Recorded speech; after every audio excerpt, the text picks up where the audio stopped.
కార్తీక పురాణము 11వ అధ్యాయం. మందరుడు పురాణ మహిమ. ఓ జనక మహారాజా, ఈ కార్తీక మాస వ్రతము యొక్క మహత్యముల గురించి అనేక ఉదాహరణలు చెప్పియుంటిని. ఇంకనూ దీని గురించి ఎంత చెప్పిననూ తనివి తీరదు. ఈ మాసమందు విష్ణువును అవిసే పూలతో పూజించిన ఎడల చాంద్రయాన వ్రతము చేసినంత ఫలము కలుగును. విష్ణార్చన అనంతరము పురాణ పఠనం చేసినా, చేయించినా, వినినా, వినిపించినా అటువంటి వారు తప్పనిసరిగా వైకుంఠాన్నే పొందుతారు.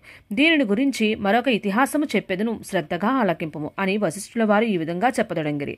పూర్వము కళింగ దేశమున మందరుడను విప్రుడు కలడు. అతడు ఇతరుల ఇండ్లలో వంటలు చేయుచు, అక్కడనే భుజించుచు, మధ్య మాంసాది పానీయాలు సేవించుచు, తక్కువ జాతి వారి సాంగత్యం వలన స్నాన జప దీపారాధనాధికములను ఆచారములను పాటింపక దురాచారుడై మెరుగుచుండెను. అతని భార్య మహాసాత్వి, గుణవంతురాలు, శాంతమంతురాలు. భర్త ఎంత దుర్మార్గుడైనను పతినే దయముగానించి విసుగు చెందక సకలోపచారములు చేయుచు పతివ్రతా ధర్మమును నిర్వర్తించుచుండును. మందరుడు ఇతరుల ఇండ్లలో వంటవాడుగా పనిచేయుచున్నను ఇల్లు గడవక చిన్న వర్తకము కూడా చేయసాగను. ఆఖరికి దాని వలన కూడా పొట్ట గడవకపోడుచే దొంగతనములు చేయుచు దారి కాచి బాటసారులను బాధించి వారి వద్దనున్న ధనము వస్తువులు అపహరించి జీవించుచుండెను.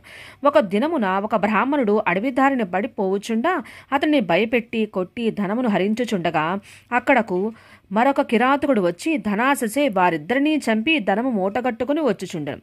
సమీపమునందున్న ఒక గుహ నుండి వ్యాఘ్రం ఒకటి గాండ్రించుచూ వచ్చి కిరాతకునిపై పడెను. కిరాతకుడు దానిని కూడా చంపెను. కానీ ఆ పులి కూడా తన పంజాతో కిరాతకుని కొట్టి ఉండుట వలన ఆ దెబ్బకు కిరాతకుడు కూడా చనిపోయిను. ఈ విధముగా ఒకే కాలమున కూడా యమలోకమును నలుగురు 4 విధముల హత్యలు చేసి చనిపోయినందున ఆ నలుగురు కూడా యమలోకమునకు అనేక శిక్షను అనుభవించుచు రక్తము రొగ్గరక్కుచూ బాధపడుచుండరి. మందరుడు చనిపోయిన నాటి నుండి అతని భార్య నిత్యము హరినామస్మరణ చేయుచు సదాచారవర్తిని అయి భర్తను తలుచుకుని దుఃఖించుచు కాలము గడుపుచుండెను. కొన్నాళ్లకు ఆమె ఇంటికి ఒక ఋషి పుంగవుడు వచ్చును. ఆ వచ్చిన ఋషిని గౌరవముగా ఆహ్వానించి ఆర్ధ్యపాద్యాదులచే పూజించి, స్వామి, నేను దీనురాలను, నాకు భర్త గాని సంతతి గాని లేరు. నేను సదా హరినామస్మరణ చేయుచు జీవించుచున్నదానను. కాన నాకు మోక్ష మార్గము ప్రసాదించమని బ్రతమాలుకును. ఆమె వినయమునకు ఆచారమునకు ఆ ఋషి సంతసించి, అమ్మ, ఈ దినము కార్తీక పౌర్ణమి, చాలా పవిత్రమైన దినము. ఈ దినమును వృధాగా పాడు చేసుకునవద్దు.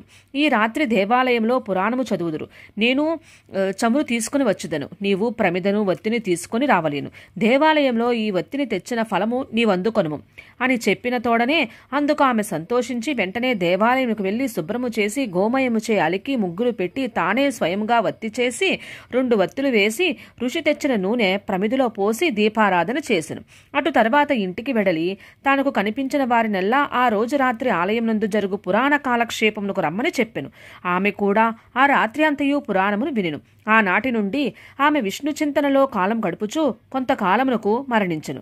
ఆమె పుణ్యాత్మురాలగుట వల్ల విష్ణుదూతలు వచ్చి విమానం ఎక్కించి వైకుంఠమునకు తీసుకుని పోయారు. కానీ ఆమెకు పాపాత్ముడైన భర్తతో సహవాసం వలన కొంచెము దోషం ఉండుట చేత మార్గమధ్యమున యమలోకమునకు తీసుకుని పోయిరి. అచట నరకమందు మరి ముగ్గురితో బాధపడుతున్న తన భర్తను చూచి, ఓ విష్ణుదూతులారా, నా భర్త మరి ముగ్గురును ఈ నరక బాధ పడుచున్నారు. కాన నా యందు దయ ఉంచి వారిని ఉద్ధరింపమని ప్రాధేయపడును. అంతా విష్ణుదూతలు, అమ్మ, నీ భర్త బ్రాహ్మణుడై ఉండియు స్నాన సంధ్యాదులు మాని పాపాత్ముడైన వాడు. 2వ వాడు కూడా బ్రాహ్మణుడైనను అతడు కూడా ధనాశచే ప్రాణహితుని చంపి ధనము అపహరించును. 3వ వాడు వ్యాఘ్రము. 4వ వాడు పూర్వము ద్రవిడ దేశమున బ్రాహ్మణుడై జన్మించినను అనేక అత్యాచారములు చేసి 12సి రోజున కూడా తైలలేపనము మధ్య మాంసభక్షణ చేసినాడు. కాన పాపాత్ముడైనాడు. అందుకే ఈ నలుగురు నరక బాధలు పడుచున్నారు అని వారి చరిత్రలు చెప్పిరి. అందులకు ఆమె చాలా విచారించి, ఓ పుణ్యాత్ములారా, నా భర్తతో పాటు మిగిలిన ముగ్గురును కూడా ఉద్ధరింపమని ప్రార్థించగా అందుకు ఆ దూతలు, అమ్మ, కార్తీక శుద్ధ పౌర్ణమి నాడు నీవు వత్తి చేసిన ఫలమును వ్యాఘ్రమునకు, ప్రమిద ఫలము కిరాతకునకు, పురాణము వినుట వలన కలిగిన ఫలము ఆ విప్రునకు దారపోసినచో వారికి మోక్షము కలుగునని చెప్పగా అందుకు ఆమె అట్లే దారపోసెను. ఆ నలుగురును ఆమె కడకు వచ్చి విమానమెక్కి వైకుంఠమునకు వెళ్ళిరి. కావున ఓ రాజా, కార్తీక మాసమున పురాణం వినుట వలన దీపం వెలిగించుట వలన ఎట్టి ఫలము కలిగెనో వింటివా అని వశిష్ఠుల వారు నుడివిరి. ఏకాదశాధ్యాయము 11వ రోజు పారాయణం సమాప్తం.